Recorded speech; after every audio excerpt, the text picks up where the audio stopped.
Vamos a comenzar la palabra. San Juan capítulo 8 versos 2 en adelante. Voy a leer Reina Valera año 2020.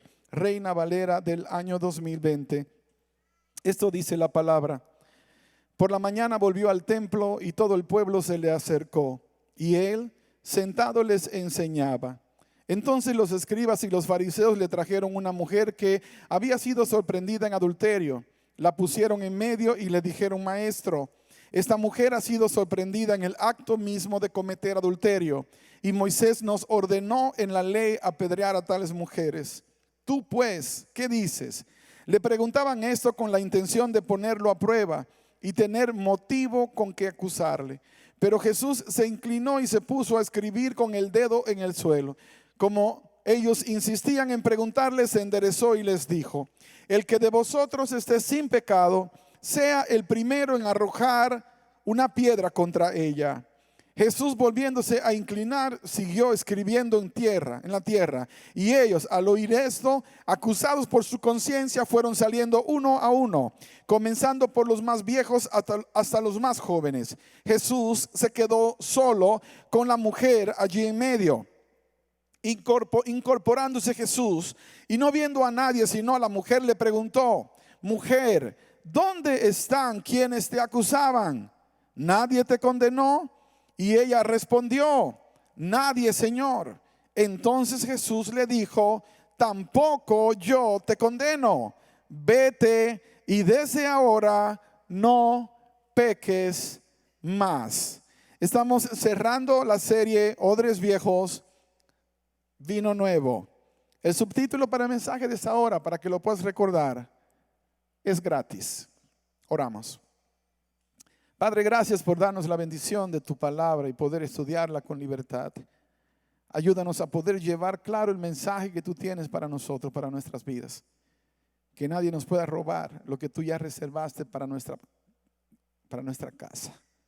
Así te lo pido. En el nombre de Jesús. Amén, Señor. Amén, Señor. Cuando nosotros estudiamos acerca de esta historia, es una de las historias bíblicas que creo que más me ha retado Dios a predicar acerca desde las diferentes posiciones. Y quiero que sepas que con los años he ido viendo cómo la misma palabra y la revelación de Dios sobre una historia va cambiando, evolucionando y creciendo y convirtiéndose en bendición e impacto para mi vida. Y también obviamente para aquellos con quienes la voy a compartir. Una de las cosas más dolorosas de lo que es la religión es con cuánta facilidad condenan, con cuánta facilidad destrozan, con cuánta facilidad aplastan a aquellas personas que no coinciden con todo lo que ellos enseñan o promueven.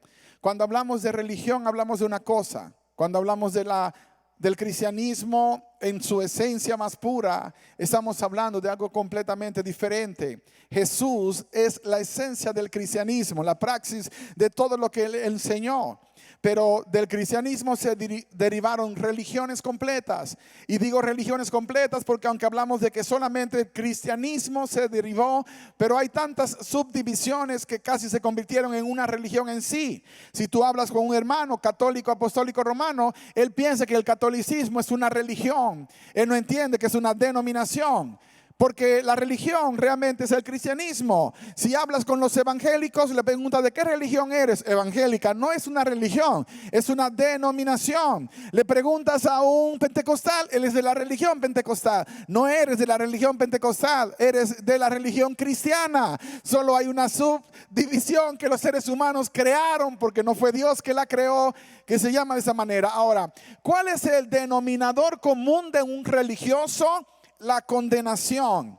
Los religiosos sienten una pasión tan grande por la santidad en el contexto que la percibieron, que casi siempre estarán con un látigo azotando lo que es diferente. Para un religioso es difícil aceptar los cambios.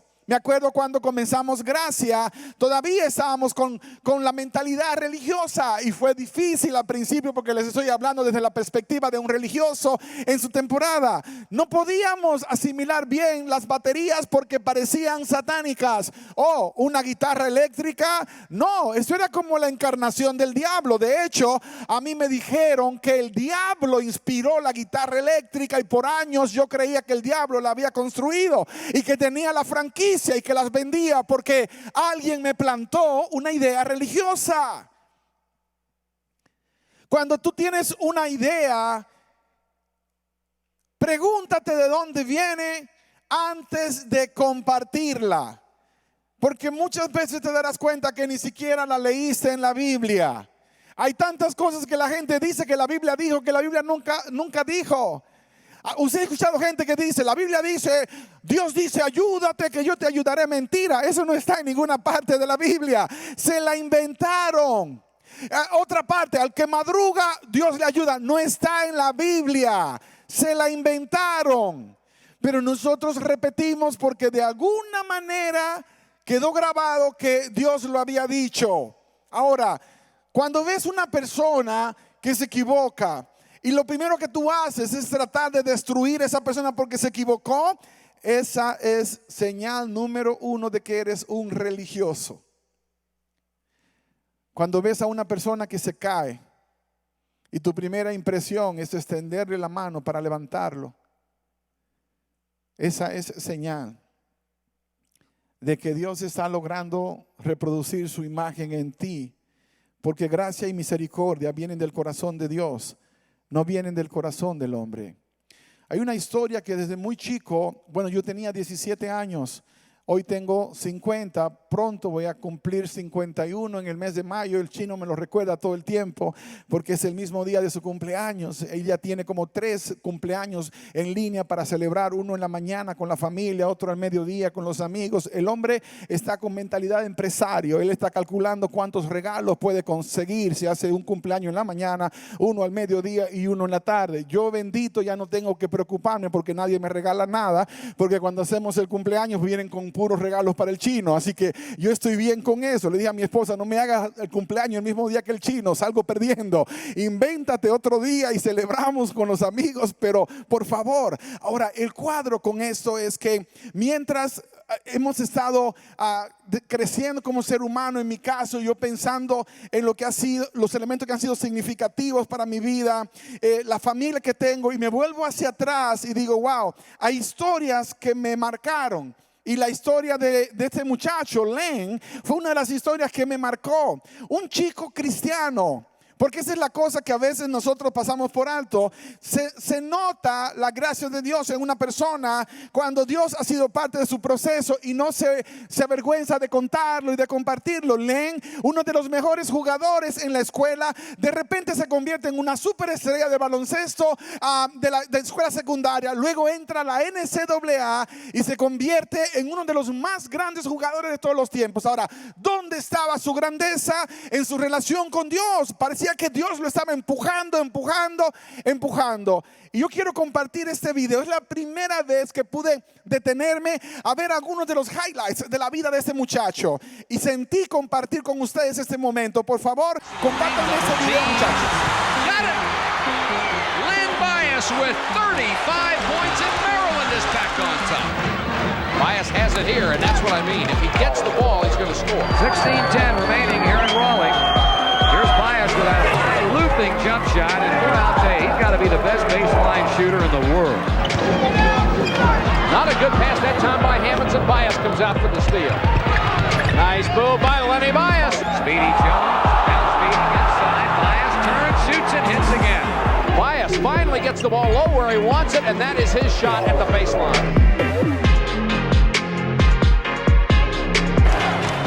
Bridge gets it low to Bias against Pollinax. Works into the lane. Great effort by Len Bias, who wants the ball every time. Now they got Bias double teamed the baseline, but he makes it anyhow. Len Bias really on fire. Duke saw Maryland within a full court zone trap. They pushed the ball up really quickly and caught someone back alone. That's Lenny Bias, a good baseline move for Maryland. 10 minutes, 49 seconds to go. Bias from downtown. Boy, that is pretty jump. Allery loses the basketball, tries to save it. Maryland's got it inside. It's Bias. It counts. Bias, nice jump shot off the baseline. Oh, he can shoot the jumper. Duke can't get anything to go. Great patch. Adrian Brandt. Desde 1984 este muchacho se convierte en la sensación. 1986 lo escogen como el número 2 del draft, el sorteo más importante del baloncesto de la NBA, donde escogen a los futuros superstars. Michael Jordan fue escogido número 3 en su momento. Imagínate, Michael Jordan número 3, Len Bias número 2. La historia de este muchacho se hizo sensación. Era una combinación de Michael Jordan y un jugador que no simpatizo, pero que algunos de ustedes aman, LeBron James. Era la combinación de dos de los mejores jugadores de todos los tiempos. Lo firman los Celtics de Boston, el equipo de Larry Bird. Y la Reebok, la compañía de tenis, decide darle un contrato de $3 millones en 1986 al chico Cristiano. Y un día y medio después, Len Bias muere de una sobredosis de drogas. El chico Cristiano. Si miramos la fotografía, las imágenes, había algo especial en este muchacho. Por alguna razón la gente amaba a Len Bias. Pero lo que hoy podemos mirar en la siguiente imagen es simplemente el recuerdo de un funeral donde asistieron más de 11,000 personas porque todos estaban en shock. ¿Cómo es que el ministro de alabanzas de la iglesia acaba de morir de una sobredosis de drogas? ¿Cómo es que el pastor de jóvenes acaba de morir de una manera tan trágica? Y si miramos la última imagen, donde está el nombre de Leonard Bias, una de las tragedias más grandes del deporte a nivel mundial. Y todas las historias vinieron después y la gente comenzó a condenar al hipócrita de Len Bias. Era un hipócrita. Decía que era cristiano, Dios lo bendijo, pero vivía una vida doble. Todavía siguen debatiendo, pero su familia da testimonio y los cercanos. Es que el día que Len Bias murió de una sobredosis de drogas, ese día era la primera vez que él había usado cocaína. Andaba con los amigos equivocados. Estaba en el lugar equivocado. Pero si tú le preguntas a un religioso, ¿qué pasó con la historia de Len Bias? Bueno, se perdió porque murió de una sobredosis de drogas, así que se perdió la eternidad. Eso es lo que la religión enseña. Y yo puedo decirte que es una tragedia. Sí, es una tragedia. El chico en la plenitud pudo haber sido el más grande jugador de todos los tiempos. Y ese pudo duele.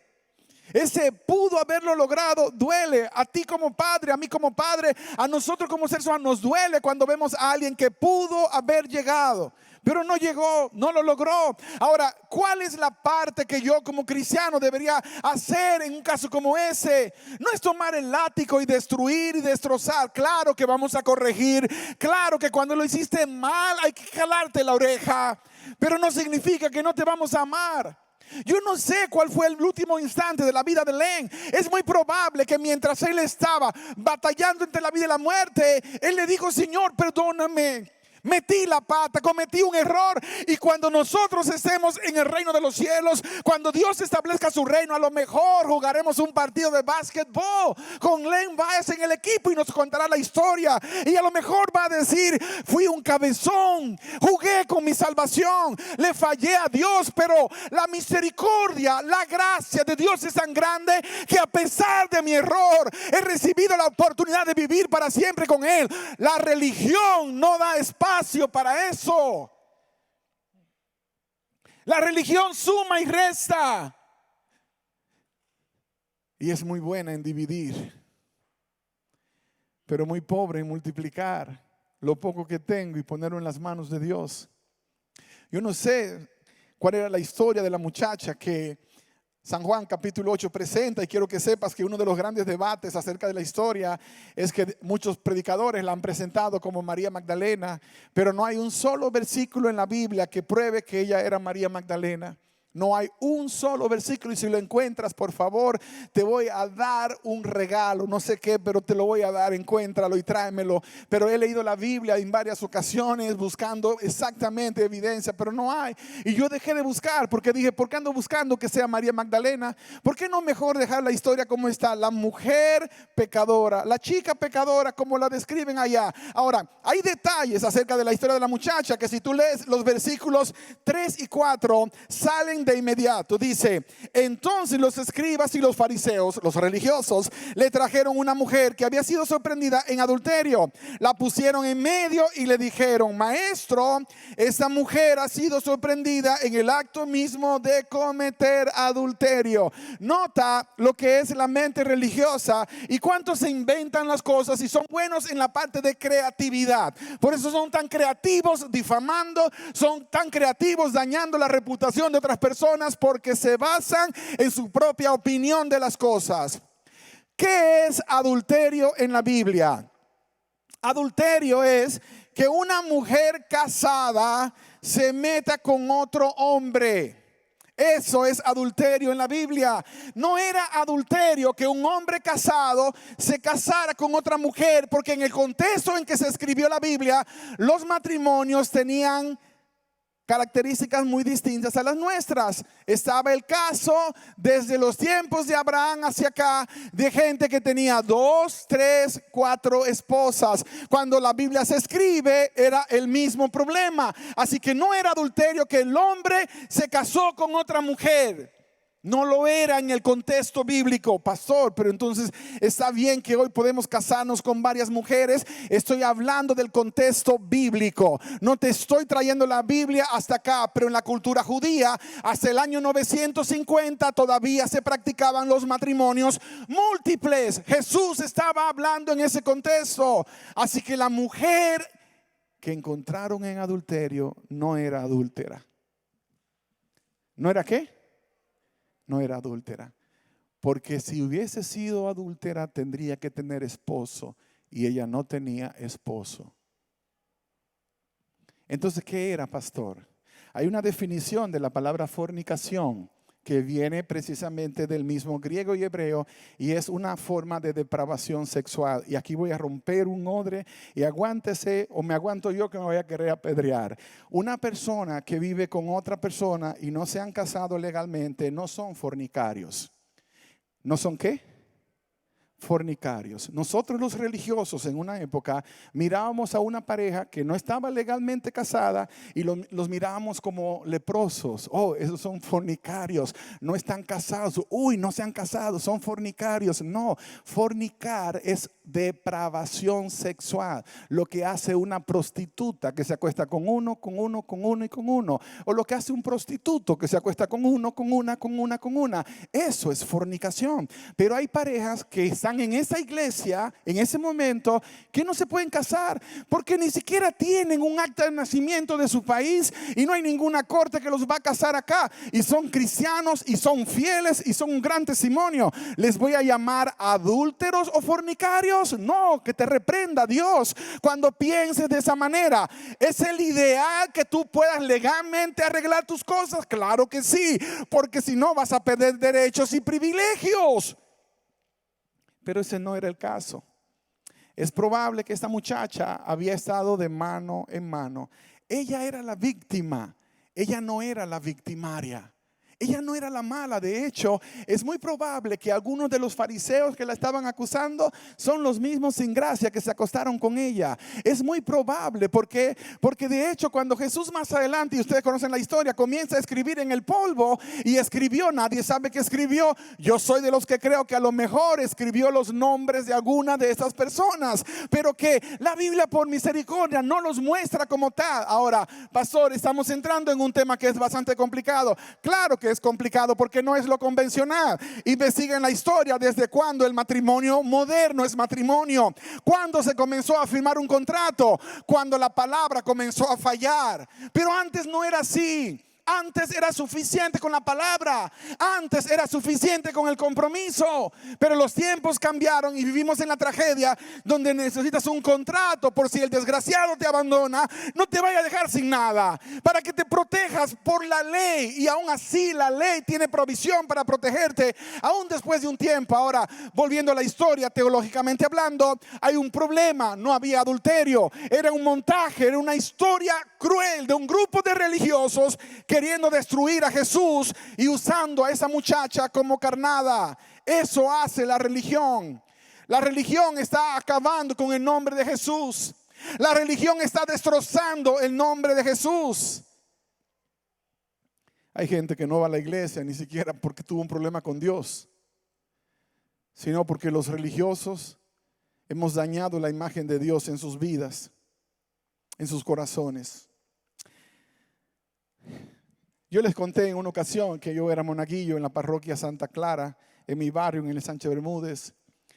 Y una de las cosas que eran famosas en la misa eran las críticas del cura, los chismes parroquiales. Ese era el día, el domingo era el día que venías y te enterabas de todos los chismes del barrio. Hay una señora aquí en el barrio que se dice que se acostó con el esposo de la vecina y está aquí sentada. Así escuchabas al cura de la parroquia en su prédica.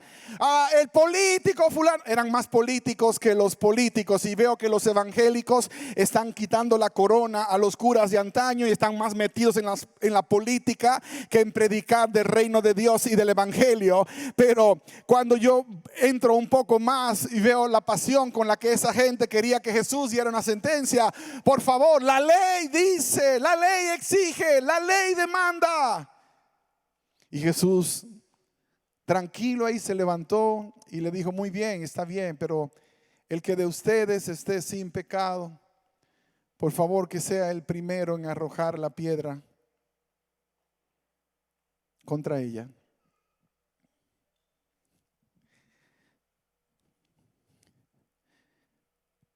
Los que llevan conmigo desde que comenzamos este caminar con Dios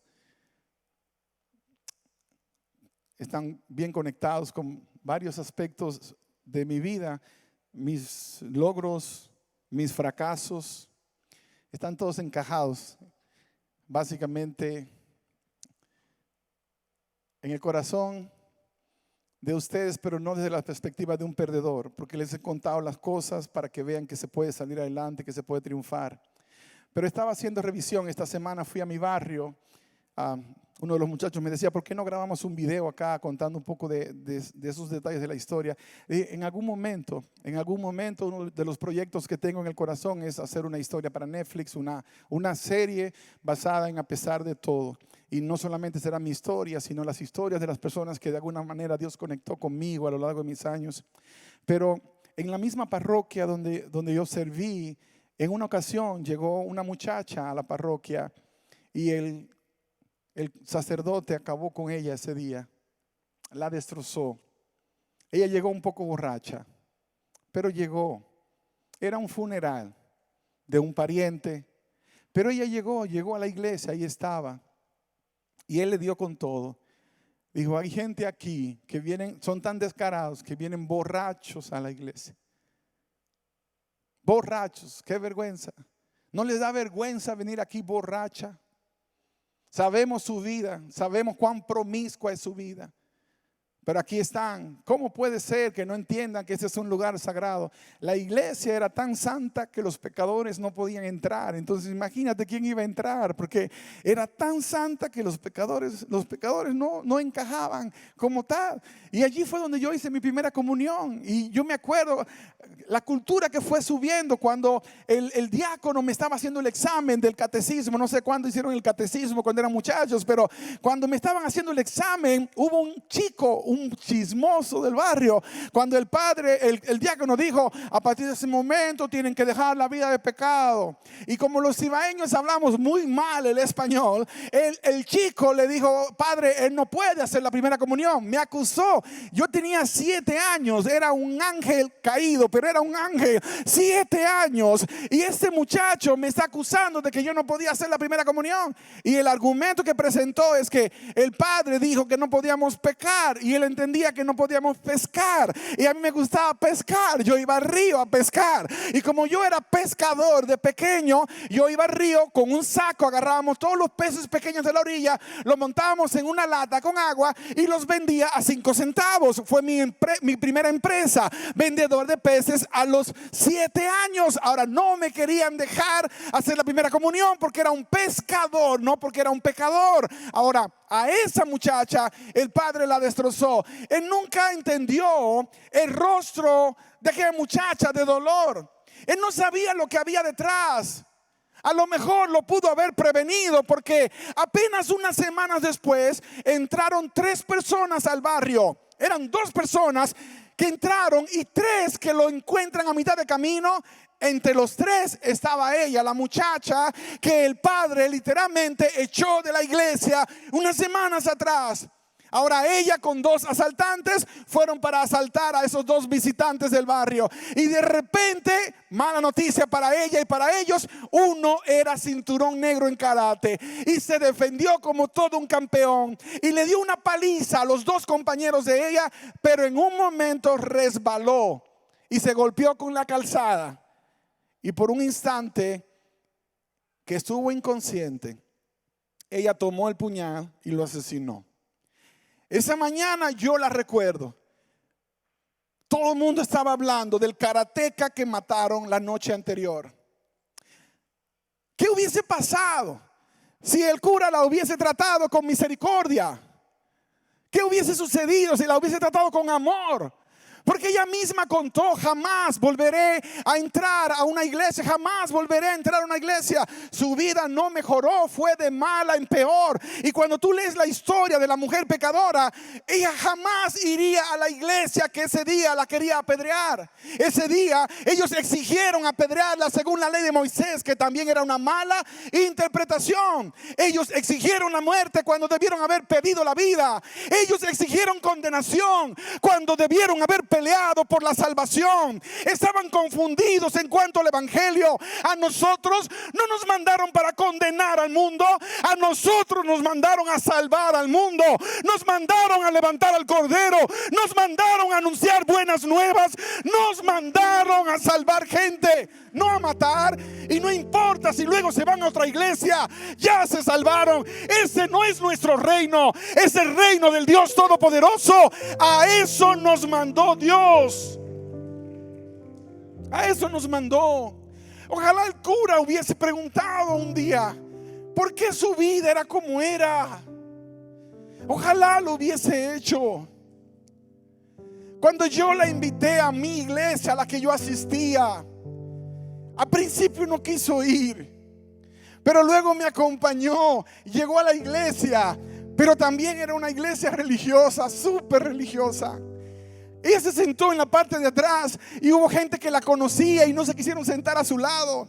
Pero a pesar del rechazo de la gente, allí encontró a Jesús, porque lo maravilloso de Jesús, el Jesús que nosotros amamos, es que Él se mete en todas partes. Él se mete en templos budistas para atrapar a budistas. Él se mete en mezquitas para atrapar a musulmanes. Él se mete en parroquias, se mete en iglesias, se mete en tu casa. Jesús se metió a los bares, se metió a los lugares donde estaban las prostitutas. Allí se metió para salvar. Y allí la encontró. Oh, y cómo batalló esa mujer por 10 años. Porque un año antes de entregarse a Jesús, ella no lo sabía. Ahora estaba infectada por el virus del HIV. Ahora se entrega a Jesús y llegó el momento glorioso que había soñado para un inmigrante como yo, que te den la oportunidad de venir a Estados Unidos o irte a un país de Europa. Y estoy hablando a mi gente en Medellín, a mi gente en República Dominicana que están fuera del país. Cuando nos llega una oportunidad así, la queremos abrazar. Y ella estaba emocionada. y fue para hacer los exámenes médicos. Y cuando llegaron los exámenes médicos, la cónsul la llamó y le dijo: usted tiene que volver a hacerse los exámenes, algo no salió bien. Y ella entró en pánico porque había leído que si dabas positivo al HIV, te tenían que hacer otros exámenes. Y cuando fueron para los demás exámenes, finalmente llegó el resultado.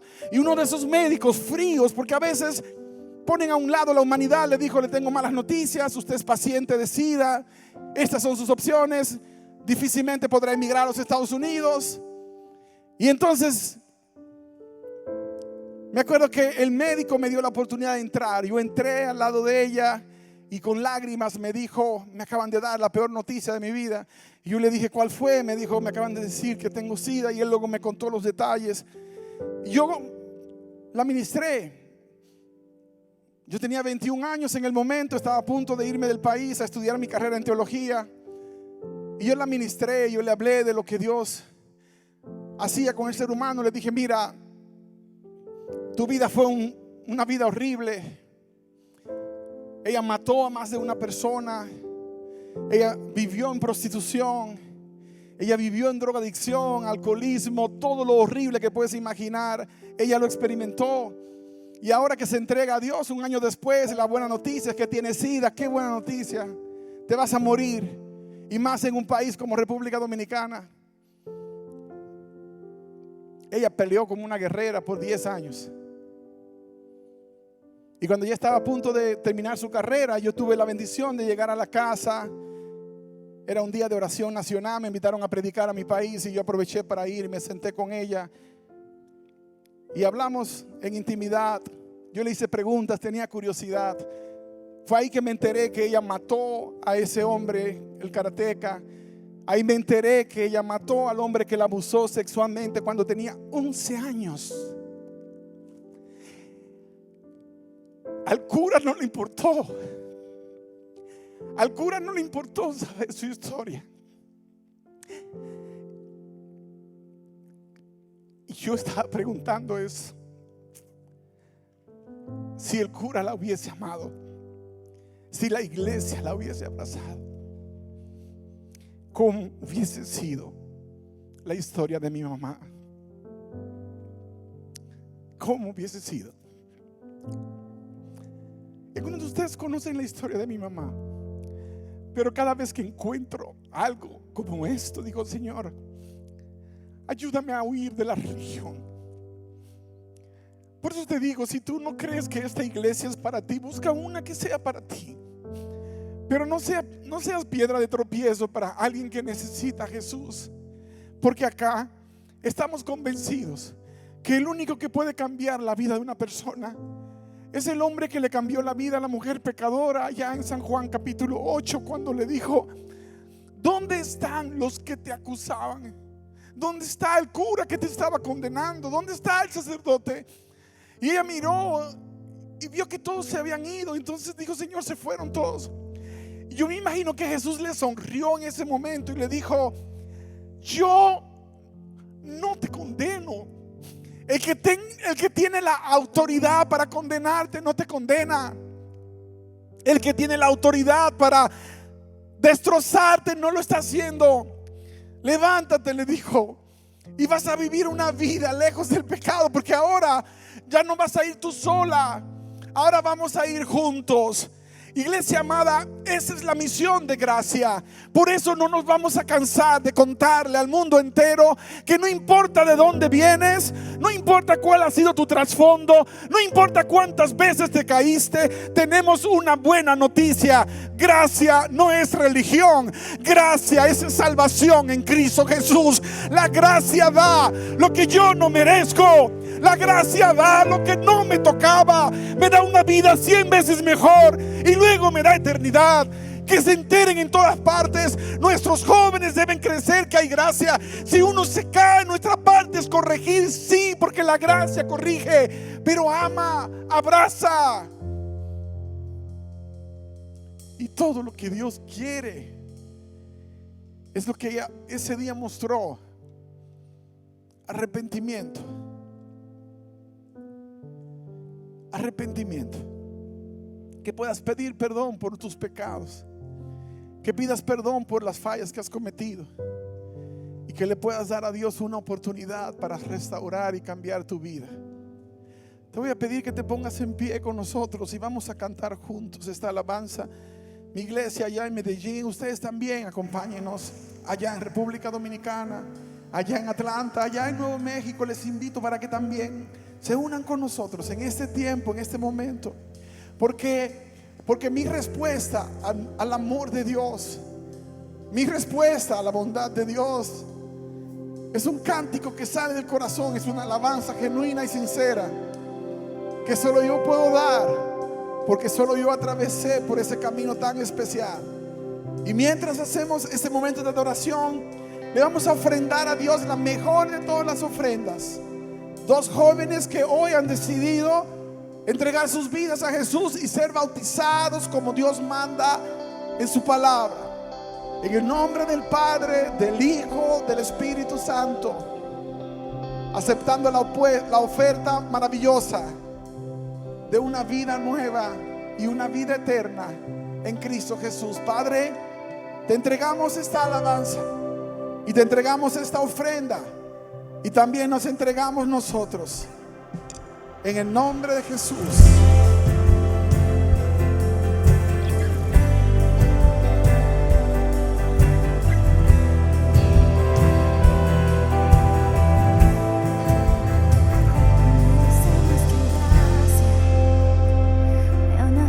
Tenemos tu amor inmerecido, nuestra vida transformó. No merecemos tu gracia y aún así la tenemos. Tú cambiaste mi historia.